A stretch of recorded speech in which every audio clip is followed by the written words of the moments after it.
Hello, everybody. My name is Ray. Welcome to the Evangelical Dark Web. Today, we will be talking about the effeminate agenda. So, I first wanted to pull up an article that caught my attention by a colleague of mine over at Knock Report. They write about this tweet by the United Nations, which is a wannabe Tower of Babel. And it says, Happy International Men's Day to all the male allies around the world who support women, defy gender roles, fight gender-based violence, and stand up for equality. So, yeah, and this is, the United Nations, is a completely Marxist organization. I love the fact that my colleague over at Knock Report really points this out, that, the United Nations is not interested in promoting masculinity. They are interested in promoting Marxism and effeminacy. And effeminacy is what we're going to be talking about today. So I wanted to bring up what originally was the inspiration for this, and that was Vogue magazine and their emphasis and love for Harry Styles, who was a singer in some boy band back in the day, and boy bands are definitely effeminate, that's for sure.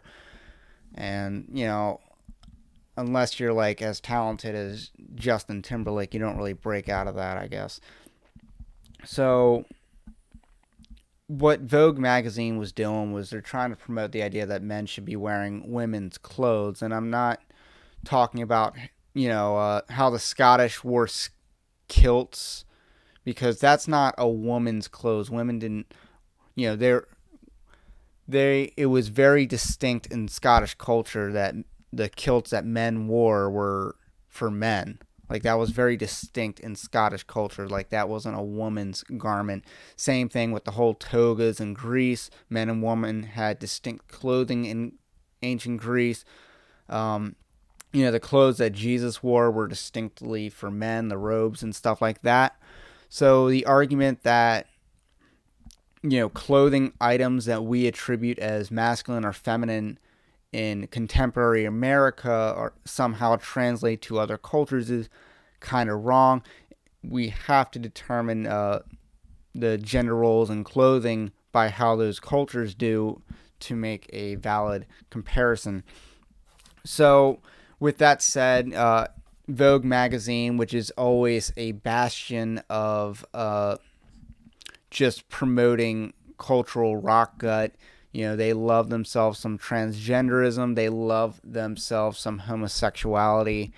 And they love themselves some pedophilia as well. I'm going to go ahead and say that.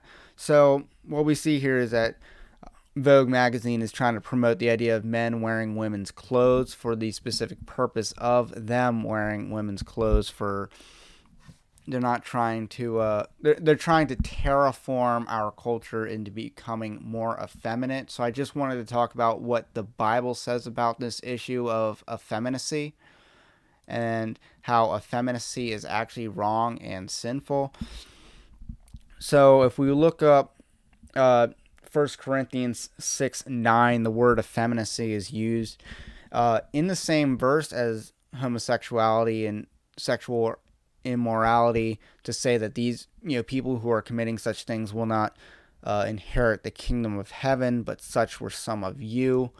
So basically it says that these are sins that are indicative of someone who is not saved, that Christians were formerly committing these sins, and they have turned from these sins. And if we look at our biblical lexicon here, the word for used in 1 Corinthians 6:9 is malakos. And in other areas in the Bible, such as the Gospels, this word is translated to mean soft, soft to the touch, or delicate, kind of referring to fabric. But in 1 Corinthians 6:9, it's more translated as an instrument of unnatural lust or effeminate. So that's the word used for malakos, is what is used in 1 Corinthians 6:9, and that is translated as effeminate. So why is this sinful? That's a good question to ask. And Got Questions has a pretty good answer on that. I just want to highlight what it says down here. Thinking that we know better than God is a doorway to becoming a fool. When a man defies his masculinity or a woman rejects her femininity, it is a symptom of a grosser sin. Rejection of God's ultimate authority. The closer we grow to God, the more we can embrace our gender identity. So basically, that is it. It's basically a rejection of God's given identity in our own lives. It's a rejection of God's authority, God's created order, and that's the larger issue. So when Harry Styles is wearing a dress and being in a boy band, he's really, it's really comes from a defiance of God's created order for men and women. As Christians, we are called to proclaim the gospel, and that also includes preaching against sin. And effeminacy is a sin.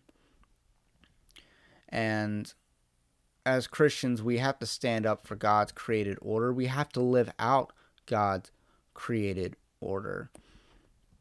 And our society is really going after God's created order in that, specifically, that He created them male and female.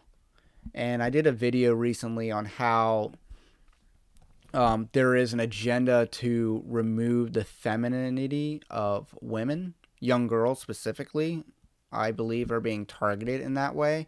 And the same is true for men. Like, boys are being targeted to become effeminate.